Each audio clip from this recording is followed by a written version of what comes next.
Welcome dear students. हम पढ़ रहे हैं क्लास 12 की केमिस्ट्री का चैप्टर नंबर 4 केमिकल काइनेटिक्स। ये मेरा उसका 5th वीडियो है। आज हम पढ़ने वाले हैं बच्चों इंटीग्रेटेड रेट इक्वेशंस। आज के वीडियो में पढ़ेंगे integrated rate equations of zero order, और इसका जो नेक्स्ट वीडियो आएगा वहाँ हम पढ़ेंगे integrated rate equations of first order reactions. तो फर्स्ट आते हैं, क्या है इंटीग्रेटेड रेट इक्वेशंस और इसकी नीड क्यों है। तो फर्स्ट हम चलते हैं हमारे main topic integrated rate equations. Integrated rate equation, इसको समझते हैं, इसकी ये है क्या चीज। तो सबसे पहले इसको समझने के लिए एक सिंपल सा एक एग्जांपल लेते हैं। मान लो कोई केमिकल रिएक्शंस है जिसमें ए क्या है, उसका रिएक्टेंट है, और ए रिएक्टेंट किसमें चेंज हो रहा है, प्रोडक्ट में। तो इसका जो रेट लो है, जो एक्सपेरिमेंट से मेजर हुआ है, वो है ए की पावर अल्फा, या जो एक्सपेरिमेंट से मेजर होने वाला है उसकी में ए की पावर है अल्फा। अब हमें मालूम है कि एक और इक्वेशन है रेट ऑफ रिएक्शंस की, और उसका जो फॉर्मूला है वो -d change in concentration of A divided by given time dt। ये हमारे पास इक्वेशन नंबर 1। ये इक्वेशन नंबर 2। हम क्या समझ रहे हैं कि ये इक्वेशंस क्या है, इसके बारे में हम समझ रहे हैं। अब इन दोनों इक्वेशंस को मैं एक बार इक्वल कर देता हूं, क्योंकि ये रेट है, ये भी रेट ऑफ रिएक्शंस है। दोनों को इक्वल करने पर क्या आएगा, -dA/dt इक्वल्स टू k ए की पावर अल्फा। अब आते हैं हम इस फॉर्मूले पे। हमें मालूम है कि किसी भी केमिकल रिएक्शंस का रेट लो एक्सपेरिमेंट से मेजर होता है, और हम ये मेजर कैसे करते हैं, हम इसको मेजर करते हैं। हम एक्सपेरिमेंट से रेट ऑफ रिएक्शंस को मेजर करते हैं, और इसको मेजर करने के लिए हमारे पास क्या है, ये ग्राफिकल मेथड है। इस ग्राफिकल मेथड में क्या था, इस तरह का रिएक्टेंट का कर्व आता है। हम किसी भी पर्टिकुलर टाइम dt पर उस रिएक्शंस में चेंज इन कंसंट्रेशंस को मेजर कर लेते हैं। यहां होगा dA, तो ये क्या होगा, ये चेंज इन कंसंट्रेशंस, और ये क्या हो गया, गिवन टाइम। और इन दोनों की हेल्प से क्या निकालेंगे, dA/dt आ जाएगा। और जब ये निकल जाएगा तो यहां से हम क्या कर लेंगे, रेट लो को कैलकुलेट कर लेंगे। तो हमें क्या करना पड़ेगा, अलग अलग टाइम पर change in concentrations of a major करनी होगी इस ग्राफ की हेल्प से। तो ये क्या है, ये डिफिकल्ट है। This is difficult method. तो इससे क्या होगा, इससे जो हमारा रेट लो है, रेट लो जो है वो इजीली कैलकुलेट नहीं होता, इजीली कैलकुलेट नहीं होता है, कन्वीनियंट नहीं है ये मेथड। तो हमने क्या काम किया, रेट लो को मेजर करने के लिए एक सिंपल मेथड निकाला, और इसके लिए क्या है, इंटीग्रेटेड रेट इक्वेशंस है। अब इंटीग्रेटेड में क्या किया हम लोगों ने, इन इंटीग्रेटेड रेट इक्वेशन सिंपल सा रिलेशन है। क्या है, there is a relation between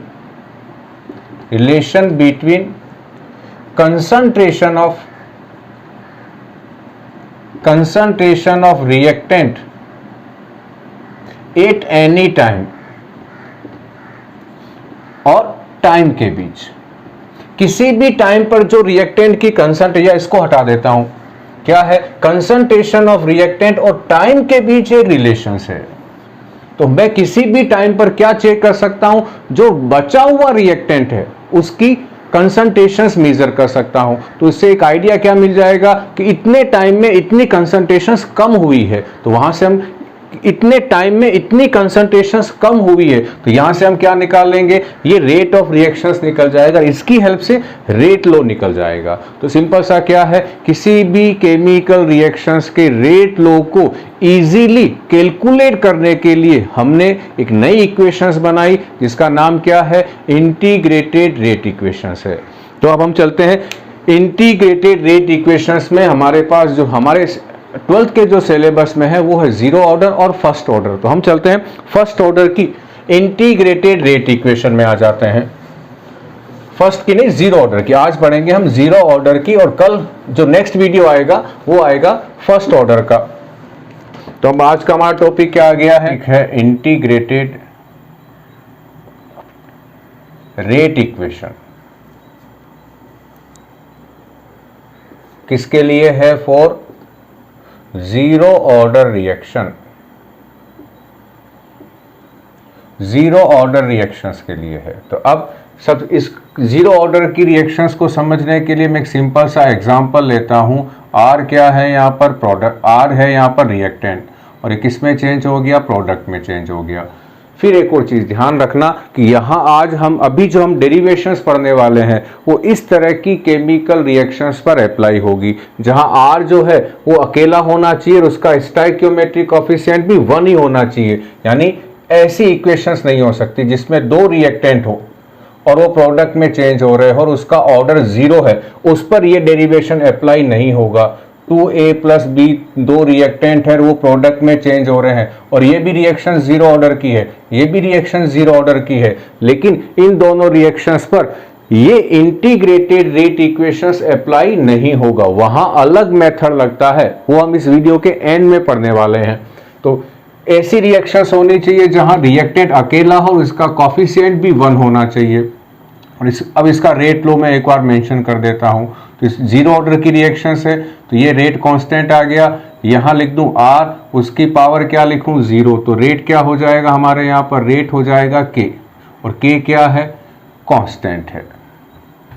तो फर्स्ट या इस रिलेशन से हमारे पास दो कंसेप्ट आए। पहला कंसेप्ट क्या आया कि जो रेट ऑफ रिएक्शंस है वो रिएक्टेंट की कंसंट्रेशंस पे डिपेंड नहीं करती है, वो आर पे डिपेंड नहीं करेगी, क्योंकि इस इक्वेशंस में कहीं पर भी आर नहीं है। तो फर्स्ट कंसेप्ट क्या आया? Rate of reaction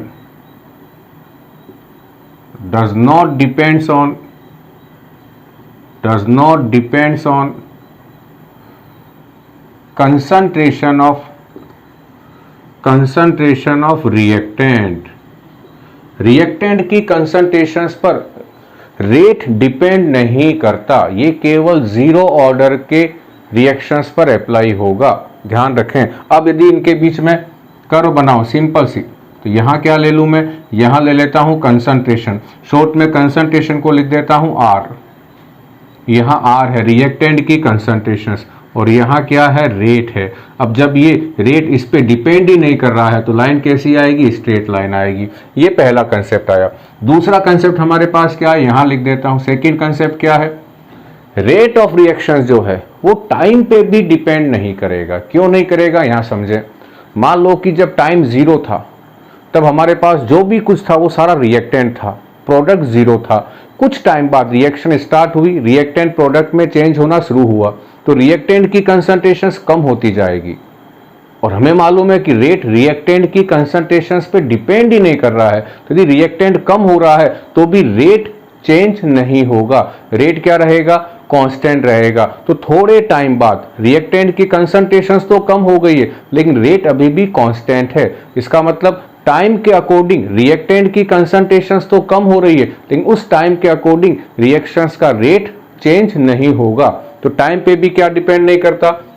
rate of reaction. Second क्या है? Rate of reaction, same line, does not depends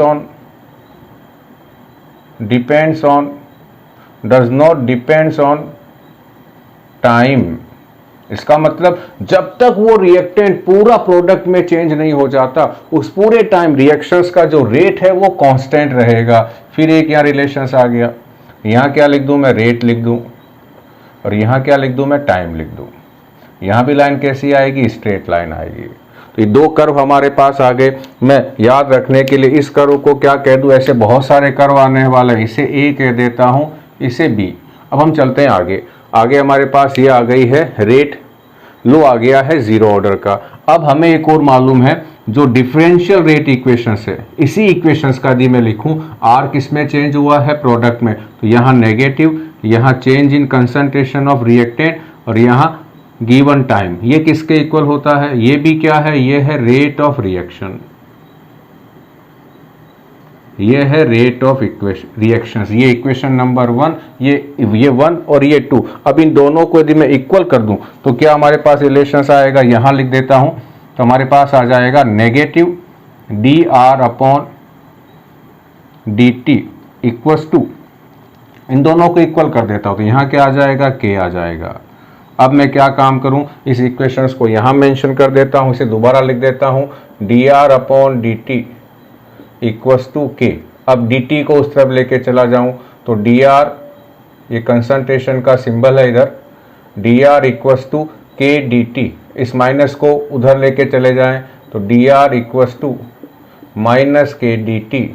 अब इसका मैं क्या ले लूं, इसका इंटीग्रेशन ले लेता हूं, इसे कह देता हूं इक्वेशन नंबर 3। इसका क्या ले लें हम लोग अब, इंटीग्रेशन। तो यहाँ क्या लिखें, इंटीग्रेशन का सिंबल यहाँ लिखें dr, माइनस बाहर रहेगा, के कांस्टेंट है, इंटीग्रेशंस के कांस्टेंट का नहीं होगा तो यहाँ लगाए दूसरा, और यहाँ क्या लिखें dt। तो देखो यहाँ और यहाँ हमें किन किन का इंटीग्रेशन लेना है, यहाँ लेना है कंसंट्रेशंस का और यहाँ लेना है टाइम का।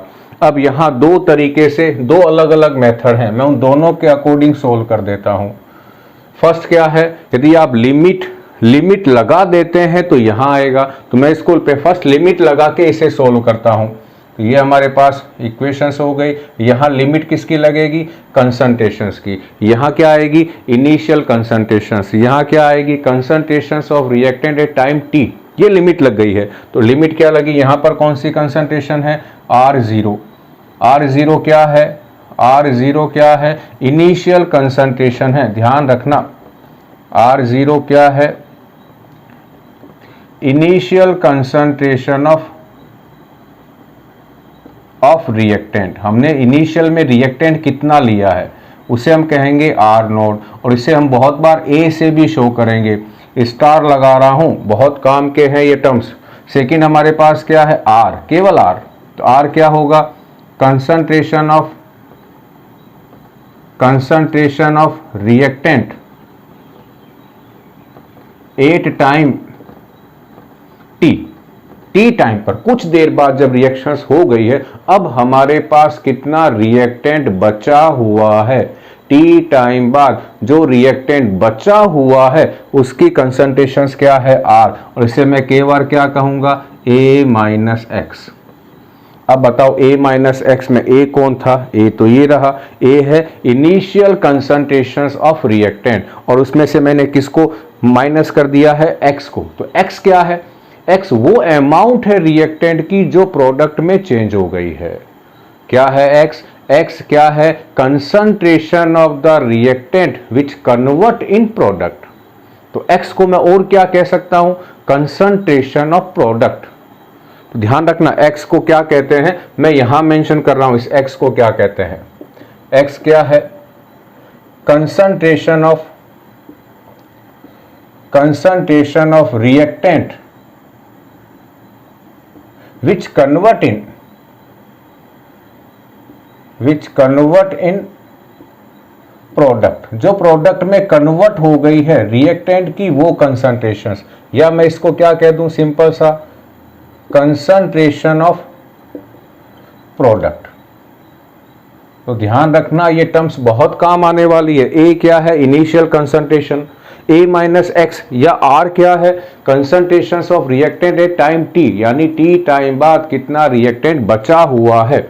अब यहाँ लिमिट लगाई मैंने, यहाँ क्या लगाई, इनिशियल कंसंट्रेशन से लेकर फाइनल कंसंट्रेशन। तो फाइनल कंसंट्रेशन क्या हमारे पास है, R है, और यहाँ क्या लिख दूं मैं, dr माइनस, ये माइनस आ गया, k का k, और यहाँ क्या लिखूं मैं, टाइम की लिमिट। तो यहाँ टाइम कितना है, इनिशियल कंसंट्रेशन कब होगी, जब टाइम कितना होगा 0, और फाइनल कंसंट्रेशन कब होगी, t टाइम पर। तो यहाँ क्या हो गई, 0 से t, और यहाँ क्या लिख दें, dt। अब इसे सोल्व करेंगे तो क्या होगा, ये हो गया हमारे पास dr का क्या हो जाएगा, r हो जाएगा, और यहाँ क्या लगा देंगे हम, लिमिट। यहाँ कौन है, R0, यहाँ कौन है, R, इक्वल्स टू माइनस का माइनस, k का k, dt का t, और t की भी मैं क्या लगा दूंगा यहाँ पर, लिमिट। तो यहाँ क्या हो जाएगी, 0 से t। जब इसे आप सोल्व करेंगे तो कैसे लिखते हैं, फाइनल माइनस इनिशियल। तो ये फाइनल है, ये इनिशियल है, तो यहाँ क्या हो जाएगा, R माइनस R0, ये फाइनल है, ये इनिशियल है। यहाँ भी माइनस के, टी के बाद भी हम क्या लिखेंगे, फाइनल माइनस इनिशियल। फाइनल तो कौन है हमारे पास, टी, इनिशियल कौन है, 0, ये इनिशियल रहा। इसे सोल्व करेंगे तो क्या हो जाएगा, R minus R0 equals to minus K T. अब यदि मैं इस आर नोट को उस तरफ लेके चला जाऊं तो ये नेगेटिव से क्या हो जाएगा पॉजिटिव, और इस माइनस के टी को उस तरफ लिख दूं तो क्या हो जाएगा R equals to R naught minus K T. ये इक्वेशंस हमारे पास मेन इक्वेशंस है, और इस इक्वेशंस को हम क्या कहते हैं, इक्वेशन नंबर 4। ध्यान क्या रखना है, इस इक्वेशंस को जब मैंने सोल्व किया है तब मैंने लिमिट लगाई है। सेकंड में मैं क्या काम कर रहा हूं, इसे दोबारा सोल्व कर रहा हूं, लेकिन अब लिमिट नहीं लगाऊंगा। तो सेम यही लाइन में वापस यहां लिख रहा हूं बिना लिमिट लगाए। तो यहां क्या लिख दें हम, इस तरह से डी आर, यहां कंसंट्रेशन है D are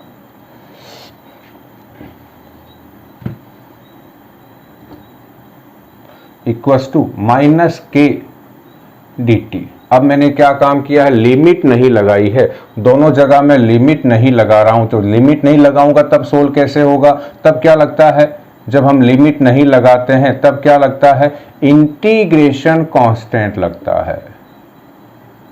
integration constant generally हम आई लगा देते हैं, तो अब इसका डी आर का क्या इंटीग्रेशन होगा, आर होगा, माइनस के का के, और डी टी का क्या हो जाएगा टी, लेकिन इस तरफ क्या लग जाएगा, अब आई लग जाएगा। ये आई क्या है, इंटीग्रेशन कांस्टेंट है। तब हमें अगला काम क्या करना पड़ेगा, इस इंटीग्रेशन कांस्टेंट की वैल्यू निकालनी पड़ेगी। और वो कैसे निकालेंगे, सिंपल है, यदि टाइम बराबर क्या होता, 0 होता, यानी रिएक्शन स्टार्ट ही नहीं हुई, रिएक्शन स्टार्ट ही नहीं हुई, तो कितना रिएक्टेंट है हमारे पास, इनिशियल कंसंट्रेशंस के बराबर। तो टी बराबर 0 ले लें तो आर की वैल्यू किसके इक्वल हो जाएगी, आर नोट के, और इन दोनों वैल्यू को टी की और आर की इस इक्वेशंस में पुटअप करें तो यहाँ टी की वैल्यू क्या हो गई 0, तो ये पूरा मल्टीप्लाई 0 हो गया। आर की जगह क्या आ जाएगा, आर नोट आ जाएगा। तो आई किसके इक्वल हो गया हमारे पास, यदि मैं इसे वैल्यू को यहाँ रख के सोल्व भी करूं तो आर नोट आर की जगह आर नोट आ गया माइनस के मल्टीप्लाई बाय 0 प्लस आई। तो यहाँ क्या हो गया, पूरा 0 हो गया। आई किसके इक्वल हो गया हमारे पास, आई हो गया आर नोट के इक्वल। अब मैं क्या काम करूं, इस इक्वेशन में आई की जगह क्या पुटअप कर दूं, आर नोट, तो क्या हो जाएगा are equals to minus K T plus are note. अब इस आर नोट को आगे लिख दूं, के टी को पीछे, तो क्या हो जाएगा, concentration of R equals to concentration of R naught minus K T. ये इक्वेशन भी कौन सी है, इक्वेशन नंबर 4 के जैसी ही है। ये भी 4 है, ये भी 4 है। तो दो मेथड हैं जीरो ऑर्डर की रिएक्शंस को सोल्व करने के, विथ लिमिट और विदाउट लिमिट। अब हम आगे चलते हैं और यहाँ पर एक और कर्व आने वाला है, और वो कर्व क्या है, मैं इसको इस एरिया को हटा देता हूँ, रिमूव कर देता हूँ यहाँ से।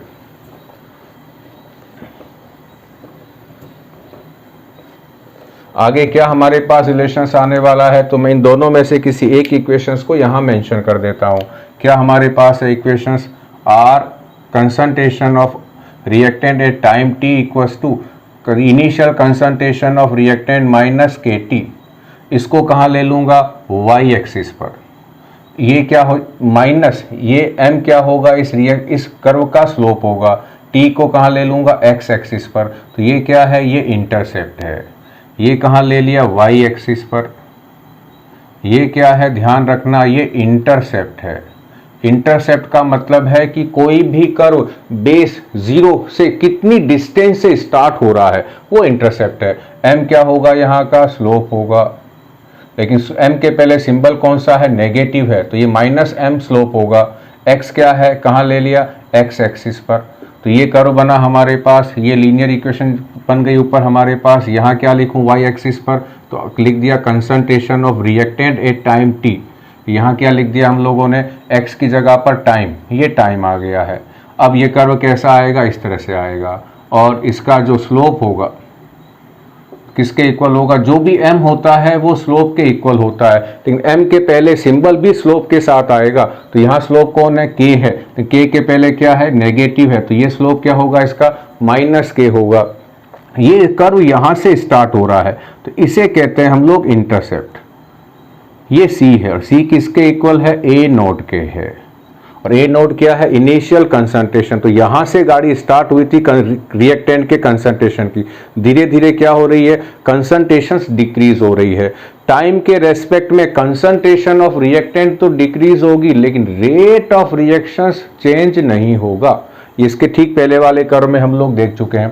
अब एक और हम कंसेप्ट लेके आते हैं यहाँ पर, और वो क्या है कि मैंने आपको बताया था कि मैं आर को क्या लिख सकता हूँ, ए माइनस एक्स। ये क्या है, सेम ये दोनों, और ये आर भी क्या है, concentration of reactant and time T है, और ये भी क्या है, concentration of reactant and time T ही है। बस थोड़ा सा डिफरेंस क्या है कि यहाँ जो आर नोड था, आर नोड को हमने क्या माना था, इनिशियल कंसंट्रेशन। तो इनिशियल में से किसको माइनस कर दिया, उस रिएक्टेंट को माइनस कर दिया जो प्रोडक्ट में चेंज हो गया है। तो इन दोनों वैल्यू को मैं कहाँ पुटअप कर दूं, इक्वेशन नंबर 4 में। इन दोनों को कहाँ पुटअप कर दूं, इक्वेशन नंबर 4 में। तो इक्वेशन नंबर 4 क्या हो जाएगी, आर की जगह क्या लिख दूं, A minus X equals to R naught की जगह क्या लिख दूं, ए माइनस के टी। क्या हुआ, ए से ए कैंसिल हो गया, तो पीछे क्या बचा यहाँ पर, minus X equals to minus K T, या क्या बचा, X equals to K T. ये हुई एक और इक्वेशन, ये इक्वेशन नंबर 5 हो गई हमारी। तो क्या है, कंसंट्रेशन ऑफ प्रोडक्ट जो है वो टाइम के अकॉर्डिंग, जो जो टाइम इंक्रीज होगा, रिएक्टेंट प्रोडक्ट की कंसंट्रेशन भी इंक्रीज हो जाएगी। और इनमें कर्व बनाए तो सिंपल सा कैसा कर्व आएगा, सिंपल सा लीनियर कर्व आ जाएगा। यहाँ पर इस तरह से स्ट्रेट लाइन आ जाएगी। यहाँ क्या लिख दें, एक्स, और यहाँ क्या लिख दें, टाइम। अब इन दोनों में देखो, ये भी ऐसे ही स्ट्रेट डिक्रीज हो रहा है। जैसे ही रिएक्टेंट डिक्रीज होगा उसी के बेसिस पर प्रोडक्ट की कंसंट्रेशन इंक्रीज हो जाएगी। तो अभी तक कितने कर्व आ चुके हैं, पहले आए थे 2 ए बी, ये कौन सा कर्व है, सी, ये कौन सा कर्व है, डी। तो हम कहाँ तक पहुँच गए हैं, इक्वेशन नंबर 5 तक हो गई है। 4 वो आई थी, 5 ये। एक लास्ट इक्वेशन नंबर 6 भी मैं यहाँ लिख देता हूँ, जो इसी इक्वेशन से बनने वाली है। इसमें क्या क्या चेंजेस करूँगा मैं, माइनस के टी को इधर ले आऊँगा, आर को इधर ले आऊँगा, फिर टी को इस तरफ ले आऊँगा। तो क्या होगी हमारे पास इक्वेशन 5 जो बनने वाली, इससे इसी के बेसिस पे होगी। वो क्या लिख रहा हूँ यहाँ पर, मैं यहाँ लिख रहा हूँ K T equals to R naught minus R, और अब टी को कहाँ लेके चले जाऊं, इस तरफ। तो क्या होगा, आर नोट माइनस आर, और डिवाइड किससे कर दें हम, टी से कर दें। ये इक्वेशन नंबर क्या हो गई हमारे पास, 6 हो गई है। अब हमारे कौन कौन सी इक्वेशंस मैक्सिमम यूज आने वाली है, इक्वेशन नंबर 4 ज़्यादातर यूज जो आएगी, 4 और 6 ये दो यूज ज़्यादा आने वाली है। अब चलते हैं हमारे हम अगले टॉपिक पर। ये क्या हो गया है, इंटीग्रेटेड रेट इक्वेशंस आ गई 0 ऑर्डर की, या तो ये इसे मान लें चाहे इसे मान लें। और यहाँ तक आपके पास 4 कर्व भी आ चुके हैं। अब अगला हमारा जो टॉपिक है वो है हाफ लाइफ पीरियड। हाफ को हटा दें, लाइफ पीरियड यानी जितने टाइम में कोई भी रिएक्टेंट 100% प्रोडक्ट में चेंज हो जाता है उसे हम कहते हैं उसका लाइफ पीरियड। और हाफ का मतलब क्या है, 100% चेंज होने में जो टाइम लगेगा वो हुआ लाइफ पीरियड। और यदि हाफ में लग रहा है यानी 50% रिएक्टेंट को प्रोडक्ट में जो चेंज होने में टाइम जो लगता है उस टाइम को हम क्या कहते हैं, हाफ लाइफ पीरियड। हमारा अगला जो टॉपिक है वो है टी हाफ, यानी हाफ लाइफ पीरियड।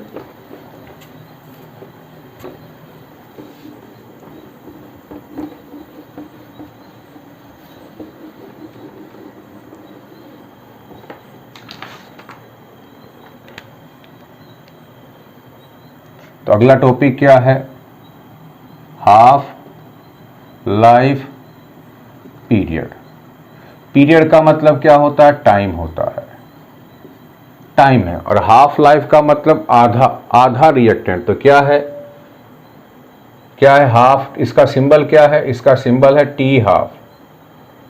क्या है इसकी डेफिनेशन, ए टाइम एट विच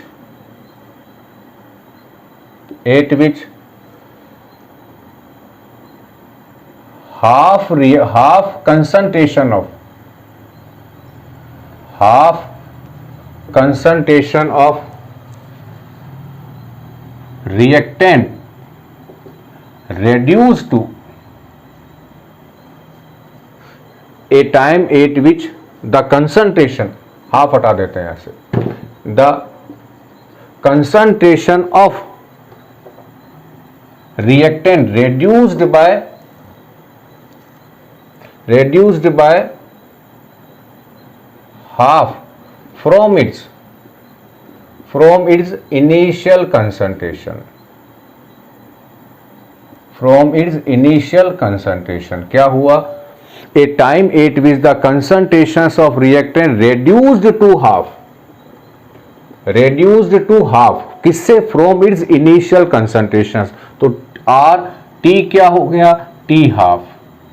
टी में T टाइम को क्या लिख दूं? T half. तो बताओ T हाफ पर कितना रिएक्टेंट बचेगा? अपने इनिशियल का आधा, क्योंकि आधा तो किस में चेंज हो गया है? प्रोडक्ट में। तो यदि T बराबर T हाफ मेंशन कर दें तो कंसंट्रेशन ऑफ R कितना होगा? R नोट बाई 2 होगा।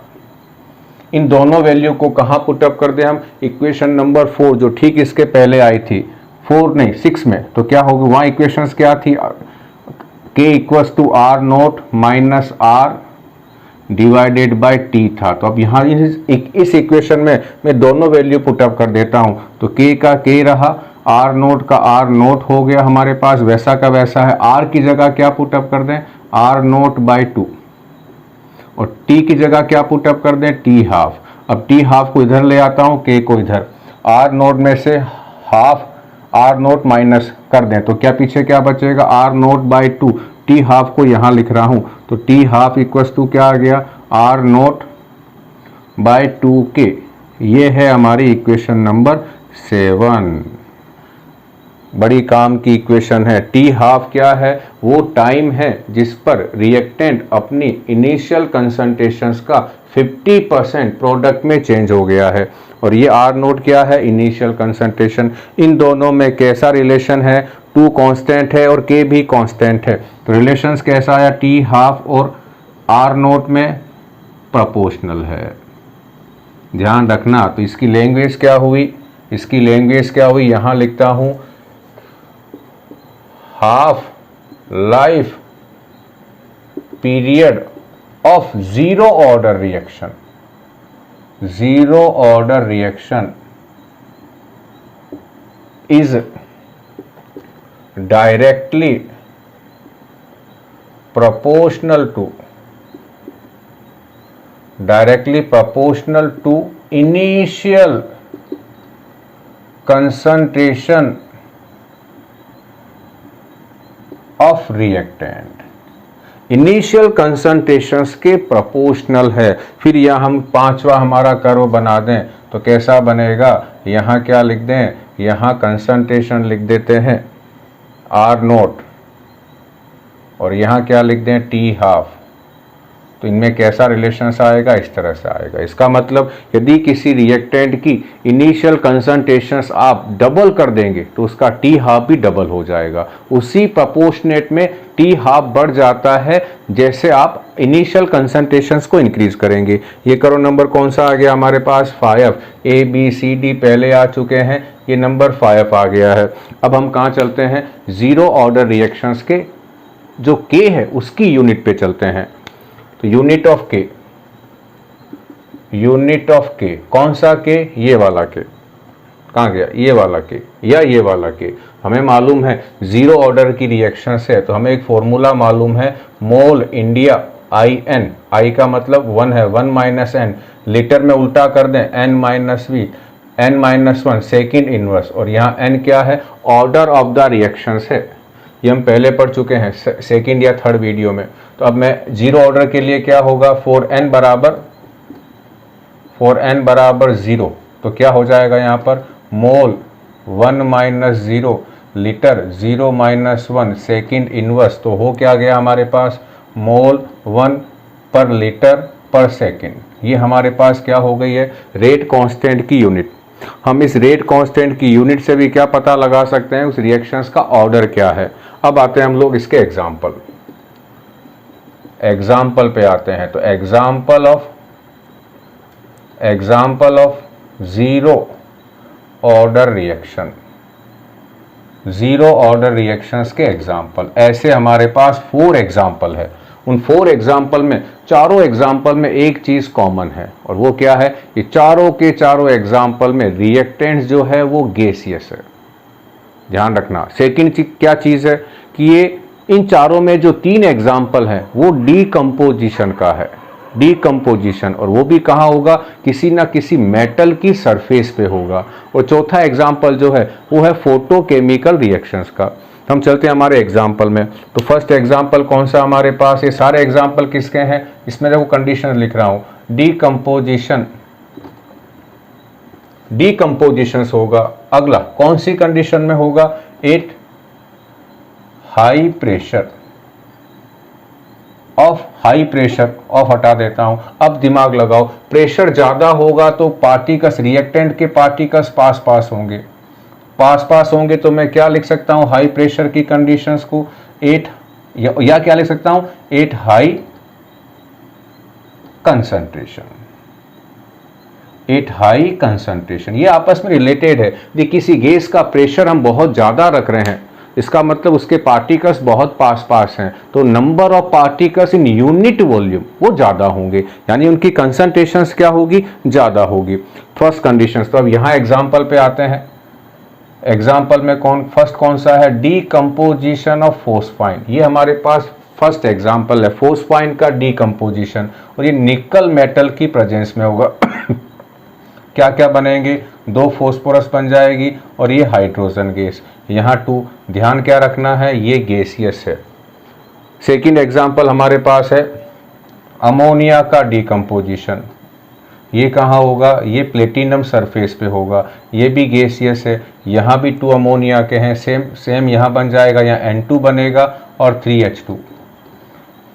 थर्ड एग्जाम्पल हमारे पास है HI, हाइड्रोजन आयोडाइड का डीकंपोजिशन। ये भी गैसियस होगा, और यहाँ गोल्ड है, गोल्ड की सरफेस पर होगा ये, और यहाँ क्या बनेंगे H2 प्लस I2। ये तीनों एग्जाम्पल किसके हैं, ये तीनों एग्जाम्पल डीकंपोजिशन के हैं। इन तीनों में जो रिएक्टेंट है वो गैसियस है। अगला चौथा जो एग्जाम्पल है वो किसका है, वो है फोटोकेमिकल रिएक्शंस का, फोटोकेमिकल रिएक्शंस का है वो। और वहाँ क्या है, रिएक्शंस इस तरह से है, H2 प्लस I2 कहाँ हो रहा है, ये सनलाइट यानी H न्यू की प्रेजेंस में, और यहाँ क्या बनेगा 2HI। ये भी दोनों गैसेस हैं, और यहाँ सारे जो हो सकता है प्रोडक्ट भी गैसियस हो, लेकिन रिएक्टेड तो कंफर्म किया है यहाँ पर सबके सब गैसियस है। अब अगला क्वेश्चन आता है कि इनमें ऐसा क्या है, इनमें ऐसा, चाहे H2 प्लस Cl2 ले लो, लेकिन सनलाइट की प्रेजेंस में होना चाहिए, वो भी 0 ऑर्डर की होगी। अब क्वेश्चन आता है कि इनमें ऐसा क्या है कि ये ऑर्डर 0 ऑर्डर की है। ऐसा ये है, इन चारों में क्या है कि इनका जो रेट है वो रिएक्टेंट की कंसंट्रेशंस पे डिपेंड्स नहीं करता। कैसे नहीं करता, हम यहां समझते हैं, ट्राई करता हूं आपको समझाने की।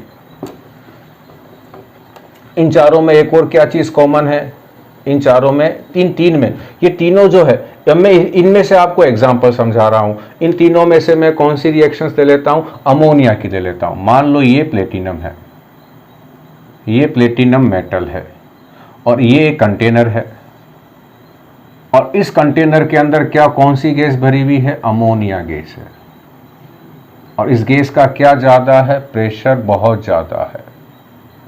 अब फर्स्ट चीज। दूसरा क्या चीज है कि, और मेटल कौन सी हमारे पास है, प्लेटिनम। तो प्लेटिनम क्या करती है, platinum adsorb ammonia gas, ammonia gas को प्लेटिनम अपनी सरफेस पर एड्सॉर्ब कर लेती, इस तरह से। जो इसकी पूरी सरफेस है, इसकी पूरी सरफेस पर कौन आ गए, अमोनिया। और पूरी सरफेस पे क्यों आए, क्योंकि हमने अमोनिया का प्रेशर ज़्यादा रखा था, हमने अमोनिया की कंसंट्रेशंस बहुत ज़्यादा रखी थी। तो अब होगा क्या, यदि हमने अमोनिया की कंसंट्रेशंस को ज़्यादा रखा तो होगा क्या, all surface of platinum covered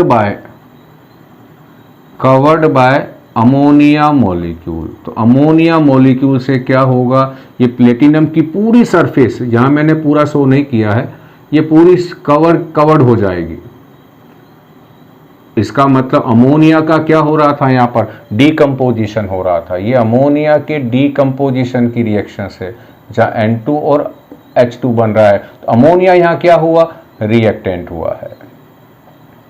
और हमने पहले ही प्रेशर को ज़्यादा रखा था, तो पूरी सरफेस जो है ये कवर्ड हो गई है। अब इस कंडीशंस के बाद में यदि मैं अमोनिया के प्रेशर्स को बढ़ा देता हूं, और हमने पहले ही समझा था कि अमोनिया का प्रेशर बढ़ने का मतलब क्या है, मैं किसको बढ़ा दूं, कंसंट्रेशंस को बढ़ा दूं, कंसंट्रेशंस को बढ़ा दूं, तो इस पर आने वाले पार्टिकल्स के जो नंबर है वो चेंज नहीं हो रहे हैं। क्यों? क्योंकि तो पहले ही पूरी कवर्ड हो गई है। तो अमोनिया का प्रेशर्स बढ़ा दें तो इस सरफेस के ऊपर अमोनिया के पार्टिकल्स के नंबर में कोई चेंजेस नहीं आता है, कोई चेंजेस नहीं आएगा। इसका मतलब क्या हो गया, हमारे पास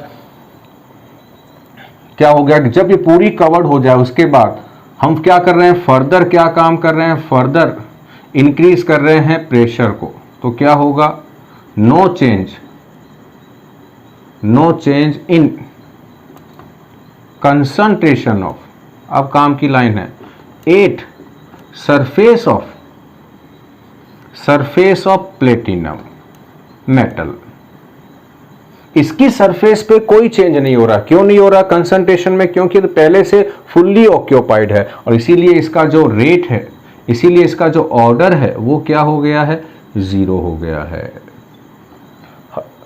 आपने पहले से प्रेशर ज़्यादा रखा, पहले ही पूरी सरफेस पे किसके पार्टिकल्स आ गए, अमोनिया के, कोई भी सरफेस अब खाली नहीं है। उसके बाद यदि आप प्रेशर्स को और बढ़ाते हैं तो इस सरफेस, प्लेटिनम सरफेस के ऊपर अमोनिया के पार्टिकल्स के नंबर्स या कंसंट्रेशंस पर कोई इफेक्ट नहीं आने वाला है। तो ये है, ट्राई करिए, आपको उम्मीद करता हूँ समझ में आ गई होगी। और इन तीनों में सेम कंसेप्ट लगता है।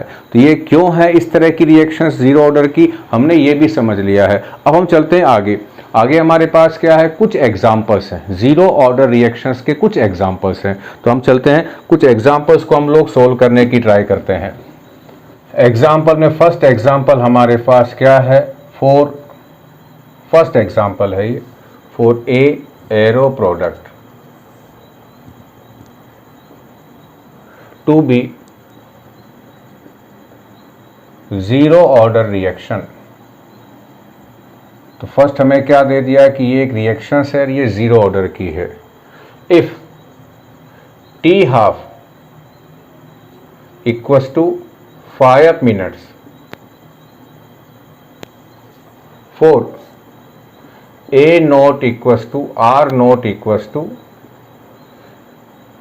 10 mole per liter. Calculate T half if R naught equals to 15 मोल पर लीटर। क्या क्वेश्चंस क्या है, हमें टी हाफ दे दिया है जब इनिशियल कंसंट्रेशंस रिएक्टेंट की 10 हो। ये क्या कह रहा है कि यदि यही इनिशियल कंसंट्रेशंस 15 हो जाती तो उसका टी हाफ कितना होगा। तो हमारे पास सिंपल सा रिलेशंस क्या है टी हाफ का, T half equals to A naught upon 2k, ये हमारे पास रिलेशंस है। तो हम फर्स्ट केस में ये अप्लाई करते हैं। तो 5 मिनट क्या हमारे पास है, टी हाफ है। उसके बाद क्या है, आर नोट कितना है हमारे पास, 10 है, और ये 2k है। ये इक्वेशन नंबर फर्स्ट हमारे पास हो गई। अब सेकंड में आ जाते हैं। सेकंड में हमें आर नोट कितना है, हमें टी हाफ मेजर करना है, और हमें आर नोट कितना दिया हुआ है 15, और ये 2k का 2k ही हो गया। ये इक्वेशन नंबर हो गई सेकंड। अब मैं सेकंड इक्वेशन को क्या करूँ, 1 इक्वेशन से डिवाइड कर दूँ। तो क्या आएगा हमारे पास, यहाँ क्या है टी हाफ, इसको डिवाइड किससे कर दूँ, 5 से, इक्वल्स टू क्या हो जाएगा, यहाँ क्या लिखूँ मैं, 15 डिवाइडेड बाय 2k मल्टीप्लाई। अब इसको मैं डिवाइड कर रहा हूँ, ये नीचे जाएगा, तो यहाँ क्या हो जाएगा 10 अपॉन 2k। तो 2k कहाँ आ जाएगा, ऊपर, तो यहाँ क्या लिख दूँ 2k। तो क्या हुआ, अब टी हाफ में क्या हुआ, 2k से 2k कैंसिल हो गया, 10 से ये कैंसिल हो गया, तो यहाँ क्या हुआ 2, यहाँ क्या हुआ 3, इस 5 को ऊपर ले आओ, तो टी हाफ इक्वल्स टू क्या हो गया 3 × 5 डिवाइडेड बाय 2। आंसर्स क्या आया 7.5 मिनट। ये हमारे पास क्या आएगा, उसका टी हाफ आएगा। तो यदि टी हाफ 10 का 5 है तो 15 का कितना हो गया 7.5 मिनट। तो यहीं से एक रिलेशंस निकल जाता है, सिंपल सा रिलेशन है। 10 का 5 है, यदि आपने इसको 5 बढ़ा दिया, यदि यानी इसका इनिशियल का 50% बढ़ा दिया तो ये भी इसका 50% बढ़ जाएगा। ये सिंपल सा हुआ, दो इक्वेशंस बनाए और उनको डिवाइड करके आंसर्स निकाल दें। सेकंड हमारे पास क्या है, सेकंड एक और न्यूमेरिकल है, उसको मैं यहीं लिख देता हूँ, सिंपल सा है। सेकंड क्वेश्चंस मैं यहीं से समझा देता हूँ। क्या है, for a product to be zero order reaction, ये जीरो ऑर्डर की रिएक्शन है। क्या करना है, calculate time taken in 50% reduction of 50% reductions of reactant if 30% take 10 minutes। क्या क्वेश्चन है, सिंपल सा क्वेश्चन है कि एक केमिकल रिएक्शन है जो जीरो ऑर्डर की है, वहां हमें क्या निकालना है कि उसके 50% रिडक्शंस, जो रिएक्टेंट है वो अपने इनिशियल का 50% रिड्यूस हो जाए, उसमें कितना टाइम लगेगा। हमें क्या दिया हुआ है कि उसके 30% के रिडक्शंस में टाइम कितना लगा था, 10 मिनट का लगा था। तो अब हम लोग क्या करें, सिंपल सा है, फर्स्ट फॉर्मूला लिखें, R naught minus R upon T, ये हमारे पास सिंपल सा फॉर्मूला है। अब देखते हैं यहाँ पर हमें यहाँ से क्या क्या मिलता है। आर नोट को 100 मान लेते हैं कि जो इनिशियल कंसंट्रेशन है वो कितनी है, 100। लेटस एज्यूम करते हैं, लेटस एज्यूम कि आर नोट जो है वो कितना है, 100 है। तो यहाँ कितना आ जाएगा, 100। पहली कंडीशन ये वाली 30% में हमें टाइम दिया हुआ है, तो यहाँ R कितना बचा हुआ है, 30%, तो वो कन्वर्ट हो गया है रिएक्टेंट। तो कितना रिएक्टेंट बचा हुआ है, 70%। तो यहाँ 100 है तो यहाँ क्या आ जाएगा, 70। तो K, और K कितना हमारे पास है, K 10 है। तो K इक्वल्स टू क्या हो जाएगा, यहाँ लिख दूँ 100 माइनस 70।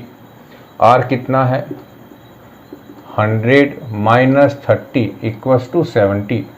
यहाँ 70 हो गया। T कितना है हमारे पास, 10 है। तो यहाँ कितना बचा हमारे पास, 30 डिवाइडेड बाय 10। आंसर्स कितना आया, K कितना आ गया हमारे पास, 3 आ गया है। फर्स्ट तो हमारे पास K आ गया, ये इक्वेशन नंबर 1। अब हमें क्या काम करना है, 50% रिडक्शंस में कितना टाइम लगेगा। तो अब फर्स्ट इक्वेशंस तो हमने यहाँ से K निकाला है, लगभग जितनी भी रिएक्शंस होगी सब में आपको पहले K निकालना होगा। अब K निकालने के बाद क्या काम करें हम लोग, अब सेकेंड इक्वेशंस में K की वैल्यू ये 3 पुटअप कर देंगे। तो यहाँ क्या लिखूँ, अब second formula R naught minus R upon T. तो यहाँ T हमें मेज़र करना है, तो T यहाँ लिख दें। आर नोट कितना है, 100 है, और ये कितना टाइम के लिए कह रहा है हमें, अब कितना 50% रिड्यूस हो गया है, तो बचा कितना है, 50 डिवाइडेड बाय 3। तो यहाँ कितना आ जाएगा, 50, यहाँ कितना आ जाएगा, 3। आंसर्स क्या आएगा, 17 पॉइंट कितना आएगा, 16.66 मिनट। ये क्या आ गया हमारा, T 50%। तो अब क्या निकाल दिया हमने, 50% इस रिएक्टेंट को रेड्यूस होने में जो टाइम लगेगा वो लगेगा 16.66 मिनट्स। ये सिंपल सा रिलेशंस हो गया हमारे पास, और ये दो सिंपल से न्यूमेरिकल्स थे। अब हम आगे कहाँ चलते हैं, हम अब उन केमिकल रिएक्शंस पे चलते हैं जिसमें हमने जिस मेथड से इंटीग्रेटेड रेट इक्वेशंस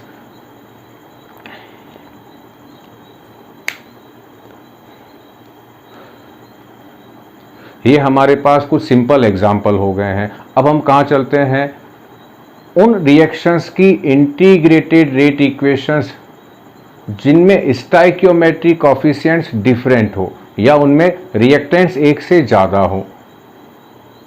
चलिए हम वहाँ पे चलें। अब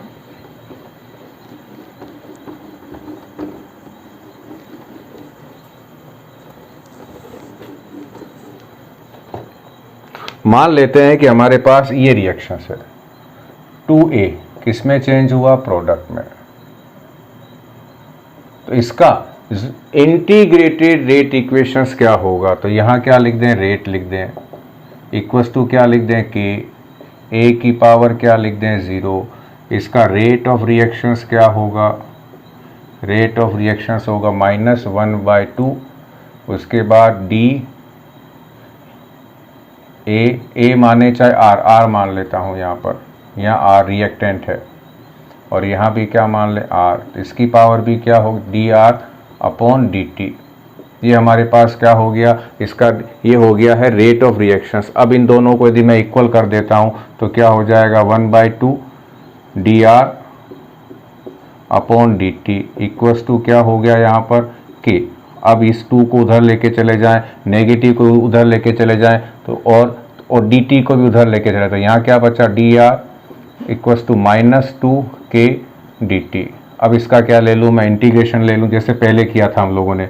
इंटीग्रेशन लेने पर क्या होगा, यहाँ इंटीग्रेशन, यहाँ क्या हो गया, dr -2k बाहर ले लो, dt का इंटीग्रेशन, dt हो गया, लिमिट में नहीं लगा रहा हूँ तो यहाँ इंटीग्रेशन कांस्टेंट आ जाएगा, r इक्वल्स टू -2k और dt का क्या रहेगा, t प्लस क्या हो जाएगा यहाँ पर i, t बराबर क्या हो, 0, तो i बराबर, तो r बराबर क्या हो जाएगा, t बराबर 0 हो तो r बराबर हो जाएगा r0, क्योंकि जब टाइम 0 है तो ये कंसंट्रेशन जो है वो इनिशियल के इक्वल हो जाएगी। तो t 0 हो गया तो ये पूरा फैक्टर 0 हो जाएगा, i किसके इक्वल हो जाएगा, r0 के, तो r0 equals to -2k multi 0 plus i, तो यहाँ i किसके इक्वल हो गया है, r0 के। तो ये वैल्यू कहाँ पुटअप कर दें, इक्वेशन नंबर 1 में।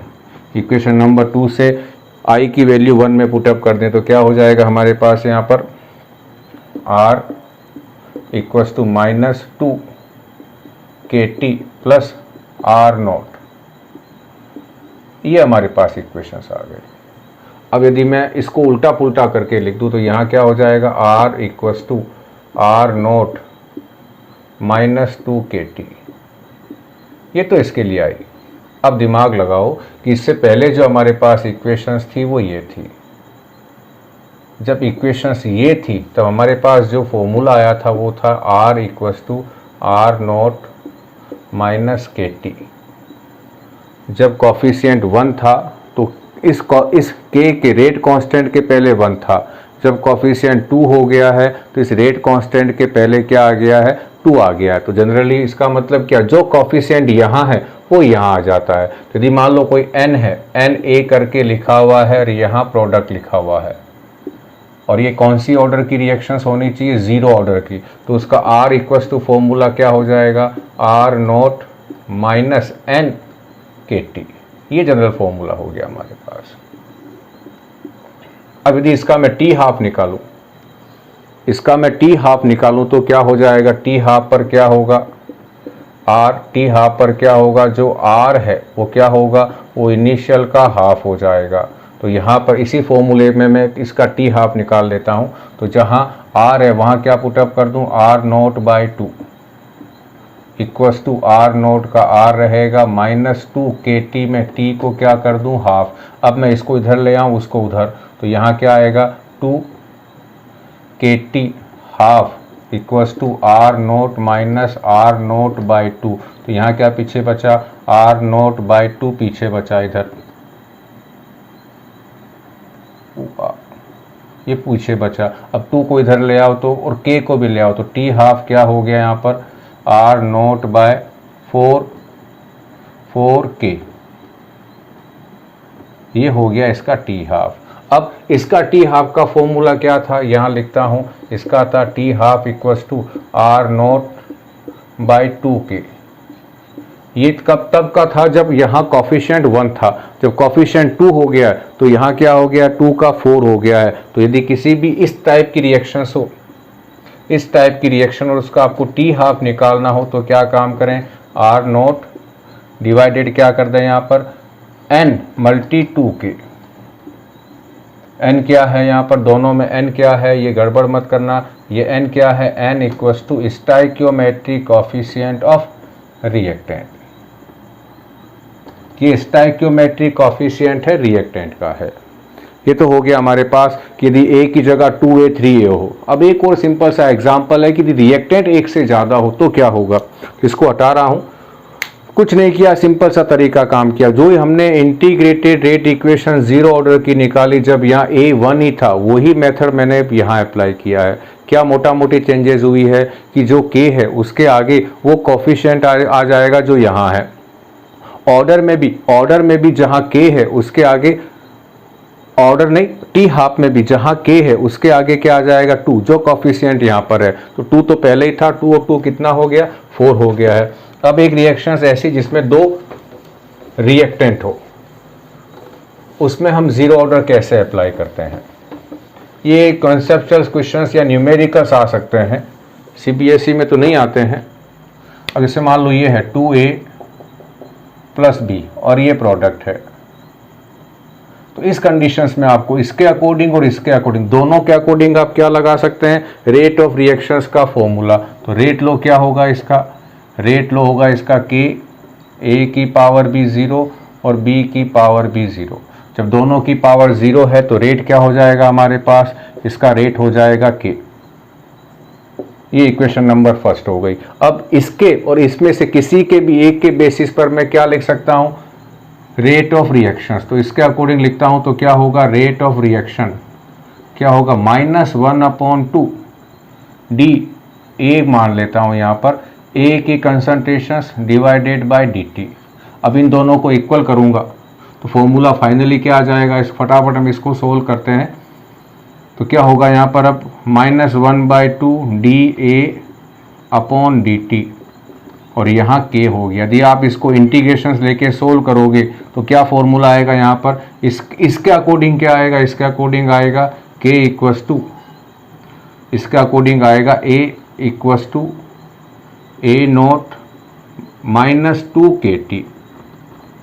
अब इसके अकॉर्डिंग सोल्व कर रहे हो तो वही हमारे पास, यदि यहाँ ये अकेला होता, ये 2 नहीं होता और इसके रेस्पेक्ट में मैं निकालता, इसका कोफिशिएंट 1 है तो, और ये B होता ही नहीं, तो क्या फॉर्मूला आता, A = A0 - KT आता। अब केवल इसके रेस्पेक्ट में निकाल रहा हूं, यहाँ कोफिशिएंट 2 है तो यहाँ 2 हो जाएगा, यहाँ 3 है तो यहाँ 3 हो जाएगा, यहाँ 4 है तो यहाँ 4 हुआ, क्योंकि यहाँ क्या आ गया, ये 2 के आ गया, तो इसके रेस्पेक्ट में ये फॉर्मूला हो जाएगा। अब दिमाग लगाओ तो इसके रेस्पेक्ट में क्या होगा, बिल्कुल सिंपल है, B अकेला है, इसके आगे जो कोफिशिएंट है वो क्या है, वो 1 है, तो इसका हो जाएगा B = B0 - KT। C होता तो C का भी ऐसे लिखते, D होता तो D का भी हम ऐसे लिख देते। तो उम्मीद करता हूं बच्चों आपको ये जीरो ऑर्डर की जो रिएक्शंस है, इसके जो कंसेप्ट है वो आपको समझ में आ गए होंगे। समझ में आ गए हैं तो 2 काम जरूर करें, सब्सक्राइब करें और लाइक करें। थैंक यू बच्चों।